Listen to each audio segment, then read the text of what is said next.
Según los informes, bastaron 2 palabras para que el secretario de Defensa de Estados Unidos, Pete Hegseth, y sus subordinados se volvieran criminales de guerra. Maten a todos. Según una investigación del Washington Post basada en supuestas fuentes dentro del Pentágono, Hegseth dio esas órdenes a inicios de septiembre, tras el primer ataque aéreo de Estados Unidos contra presuntas embarcaciones de narcotráfico. El ataque aéreo impactó una lancha rápida con 11 personas. Al menos 2 sobrevivieron. Eso fue así hasta que un ataque con misiles los mató en el agua. Las acusaciones han desatado una tormenta en Washington, con demócratas y republicanos prometiendo trabajar juntos y llegar al fondo de lo que sucedió. Según Hegseth, no hay nada que ver. Un almirante ordenó el segundo ataque. Hegseth creía que estaba justificado, y Estados Unidos, según él, lo haría de nuevo con gusto. La mayoría de expertos en derecho militar, tanto estadounidenses como internacionales, coinciden en que si las acusaciones contra Hegseth son ciertas, sería un claro crimen de guerra en una campaña aérea cuya legalidad ya es cuestionable. En el peor de los casos, las acusaciones no solo acabarán con la carrera de uno de los hombres más poderosos del Pentágono, destruirán lo que queda de la confianza global en Estados Unidos. Ni siquiera ha pasado un año desde que el 47º presidente de Estados Unidos asumió el cargo. Doble toque. Al iniciar el episodio de hoy, debemos admitir que hicimos una afirmación audaz. Que si se descubre que Estados Unidos llevó a cabo un segundo ataque abierto, esa revelación acabaría con cualquier confianza restante en Washington. Para entender la importancia de estos ataques, debemos dar contexto. Para nuestros espectadores en Estados Unidos, quizá fans de Hegseth o de su comandante en jefe, les animamos a dejar de lado por un momento si creen o no que las próximas críticas a Trump y Hegseth son justas. Sean justas o no, estas son las críticas hacia la administración de Trump, a menos de un año en el cargo. Antes de las recientes revelaciones sobre operaciones de Estados Unidos en el Caribe, la confianza en Estados Unidos ya se estaba debilitando entre varios de sus aliados más cercanos. El Reino Unido, considerado durante mucho tiempo como el amigo más cercano de Estados Unidos en el mundo, ya no comparte inteligencia con Estados Unidos que pudiera facilitar este tipo de ataques. Las naciones de la OTAN se han horrorizado frecuentemente por los retrocesos de Trump en la ayuda a Ucrania, su acercamiento abierto a Vladimir Putin y, más recientemente, su decisión explícita de excluir a Europa de la serie continua de negociaciones de paz. Japón, Australia y Corea del Sur han perdido mucha confianza en Washington entre sus ciudadanos. Y aliados de Estados Unidos desde hace mucho tiempo en América Latina, como la nación de Colombia, ahora se oponen abiertamente a las decisiones que se están tomando en la Casa Blanca. Desde que Washington inició su campaña de presión contra Venezuela, esa confianza se ha erosionado más rápido. Según Estados Unidos, sus operaciones en el Caribe actualmente están dirigidas a combatir a los narcotraficantes que usan pequeñas lanchas motoras para transportar drogas adictivas y a menudo mortales hacia territorio estadounidense. Sin embargo, Estados Unidos rutinariamente se ha negado a compartir evidencia que las lanchas a las que apunta o las personas que son asesinadas a bordo de esas lanchas hayan sido comprobadas como narcotraficantes. Cuando los sobrevivientes han regresado a países latinoamericanos, no ha habido pruebas suficientes para acusarlos de narcotráfico. Reportes en Estados Unidos indican que militares implicados en los ataques han buscado asesoría legal externa, buscando saber si cumplir esas órdenes sería delito. En semanas recientes, algunos legisladores demócratas, especialmente el senador Mark Kelly, han sido presionados por la Casa Blanca, tras publicar un video explicando a las tropas estadounidenses que, cito, «Nuestras leyes son claras, puedes rechazar órdenes ilegales». La administración de Trump ha amenazado con reincorporar a Kelly, aviador naval retirado, para someterlo a corte marcial. La mayoría de los expertos legales coinciden en que procesar a Kelly por sus declaraciones sería muy difícil y no creen que haya violado la ley. Explicamos todo ese contexto. Porque cuando el Washington Post publicó su informe el 28 de noviembre, básicamente fue como echar un barril de líquido inflamable a una hoguera encendida. Las acusaciones del informe datan del 2 de septiembre, cuando Estados Unidos realizó su primer ataque aéreo a una lancha sospechosa de tráfico de drogas en el Caribe. Cuando ocurrió el primer ataque aéreo, esa lancha tenía 11 personas a bordo, un número que los expertos en ese momento señalaron como inusual para una lancha de contrabando de drogas, donde el énfasis, como era de esperarse, es transportar drogas. En realidad es más consistente con una lancha de migrantes. Otra vez, Estados Unidos no ha presentado pruebas concluyentes de que esas 11 personas fueran narcotraficantes. Solo afirma que sus evaluaciones internas indican que eran parte de la banda. Tren de Aragua, según el informe del Washington Post. Una vez que el barco fue impactado por primera vez, la inteligencia militar pudo determinar que al menos 2 personas habían sobrevivido al ataque y se estaban sujetando a los restos de su embarcación. Según el informe, en ese momento, Hegseth ordenó verbalmente a los oficiales militares: maten a todos. El segundo ataque, ordenado por Hegseth, fue realizado por el SEA, Air and Land Team 6 de la Marina de Estados Unidos, la unidad que mató a Osama Bin Laden. Ahora, vamos a hablar sobre la versión contradictoria de los hechos entre Hegseth y la Casa Blanca, así como las consecuencias del informe. Pero antes de hacerlo, tenemos que dejarlo muy claro. Si la versión de los hechos del Washington Post es precisa, entonces casi con toda seguridad se entendería que Hegseth y sus subordinados cometieron un crimen de guerra. Específicamente, llevaron a cabo lo que se conoce como un doble golpe, en el que una primera acción militar deja a todos los combatientes enemigos incapaces de representar algún riesgo para su adversario. Sin embargo, una segunda acción elimina a los combatientes enemigos sobrevivientes, aunque ya no eran una amenaza. No es especulación nuestra en Warfronts, es el juicio de exabogados militares de Estados Unidos. Parte de las Fuerzas Armadas de Estados Unidos fue depurada al inicio del gobierno de Trump.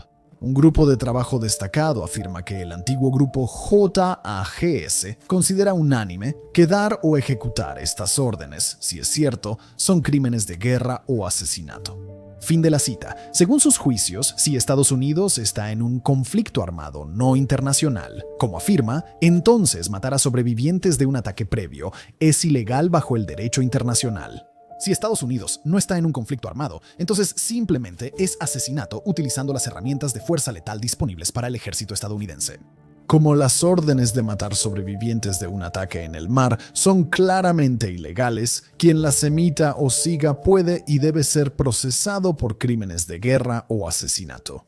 Fin de la cita. Según la fuerza de la protesta nacional e internacional ante estas supuestas acciones, podrías preguntar por qué esto es un crimen de guerra. Si aceptamos la premisa de Washington de que eran peligrosos narcotraficantes y los ataques buscaban matarlos, entonces Estados Unidos simplemente estaba terminando el trabajo, excepto que, bajo las leyes internacionales que existen hoy en día, así no es como funciona. Bajo la Convención de Ginebra, de La Haya y otros tratados internacionales, está completamente prohibido atacar a quienes han quedado fuera de combate por heridas o incapacitación, o declarar un estado de no cuartel, lo que significa que no se ofrecerá piedad a un adversario que ha sido derrotado. ¿Siempre se cumplen esas leyes internacionales de guerra? No, para nada. Solo basta ver Ucrania, Sudán, Congo, Myanmar y la mayoría de zonas de conflicto en el mundo. Cumplir esas leyes, aunque otros países en conflicto no lo hagan, ha sido clave en la doctrina militar de Estados Unidos y sus aliados por décadas. La razón tampoco es simplemente benevolente. En cambio, la esperanza es que si no realizas este tipo de ataques contra los adversarios, entonces los adversarios no realicen este tipo de ataques contra ti.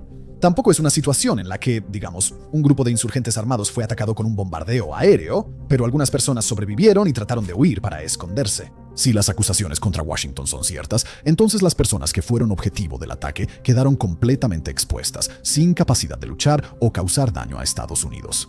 Bajo esas mismas leyes internacionales, habrían sido capturados como prisioneros de guerra. Antes de seguir, haremos una breve pausa y cambiaremos de dirección. Eso que solo puedes encontrar aquí en Warfronts, desde acusaciones internacionalmente condenadas de crímenes de guerra hasta nuestra mercancía. ¿Te gusta aprender sobre conflictos globales y atolladeros geopolíticos? ¿Te gusta apoyar el trabajo de nuestro equipo de Warfronts? ¿Te gusta cuando la gente te mira y piensa para sí misma? Ahora saben un poco sobre lo que está pasando en el mundo. Y si respondiste que sí a alguna de esas preguntas, entonces tenemos exactamente el equipo para ti. Tal vez prefieras una camiseta, una sudadera o una libreta. ¿Quieres mostrar tu lealtad al Departamento de Frentes de Guerra? Hoy realmente estamos en la cuerda floja. Quizá podrías usar calcomanías para animar el frente interno. ¿Quieres decirnos con tu dinero y comentarios que deseas ver los malditos frentes de guerra? Tenemos justo lo que buscas.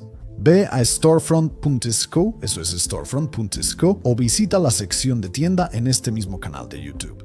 Tus compras nos ayudan a seguir creando contenido como este, mientras presumes por la ciudad como el gran nerd de la geopolítica que eres. Una vez más, eso es storefront.sco o la página de la tienda aquí en Warfronts. Y ahora de vuelta a esto, las secuelas. En este momento de la historia queremos dar la que creemos será la revelación menos sorprendente del episodio. Pete Hegseth, Donald Trump y la Casa Blanca no están de acuerdo con la idea de que hayan cometido crímenes de guerra. Pero sería un error no mencionarlo, aunque sostiene que no hizo nada malo. Las primeras negaciones de Hegseth no concuerdan con lo que ahora dicen él o la administración Trump. Inmediatamente después de que se dio a conocer la historia, Hexed arremetió contra el Washington Post, acusándolo de publicar, cito, noticias falsas, ofreciendo más reportajes fabricados y despectivos para desacreditar a nuestros guerreros que protegen nuestras tierras. Como dijimos desde el principio y en cada declaración, estos ataques altamente efectivos están específicamente destinados a ser ataques cinéticos letales. La intención es frenar las drogas letales, destruir las lanchas y eliminar a los narcoterroristas que envenenan a los estadounidenses. Cada traficante que matamos está afiliado a una organización terrorista designada. Fin de la cita. El portavoz del Pentágono, Sean Parnell, defendió a su jefe diciendo: "Toda esta narrativa es completamente falsa. Las operaciones para desmantelar el narcoterrorismo y proteger al país de drogas letales han sido un éxito". El lunes siguiente, la Casa Blanca emitía declaraciones enmendadas. Al preguntarle si la Casa Blanca negaba el doble ataque o la responsabilidad de Hexed, la secretaria de prensa, Carolina Levitt, respondió: "Lo segundo es cierto", y explicó: "El secretario Hexed autorizó al almirante Bradley a realizar esos ataques cinéticos". Fin de la cita. El almirante Frank Bradley, comandante del Comando de Operaciones Especiales de Estados Unidos, supervisó los ataques, según informó el Washington Post. Ese informe también mencionó el razonamiento de Bradley y que fuentes confiables dijeron esa cita. Bradley veía a los sobrevivientes como objetivos legítimos, pues podrían llamar a otros traficantes por ellos y su cargamento. Fin de la cita. Tras culpar a Bradley por el segundo ataque, Hexed lo defendió públicamente y llamó al almirante un héroe estadounidense. "Un verdadero profesional, cuenta con todo mi apoyo". Hexed añadió: "Lo respaldo a él y sus decisiones de combate en la misión del 2 de septiembre y todas las posteriores". Fin de la cita. En una reunión del gabinete de Trump el martes, Hexed declaró que había visto el primer ataque contra la supuesta lancha de drogas ese día, pero no se quedó para las horas siguientes antes del segundo ataque. Cita: "Un par de horas después, supe que el comandante había tomado la decisión, para lo cual tenía total autoridad. Hundió la lancha y eliminó la amenaza, y fue la decisión correcta". Fin de la cita. Hexed parece tener el respaldo de su comandante en jefe, citando a Trump. Al preguntarle por los ataques, Pete desconocía el segundo ataque, que involucraba a 2 personas.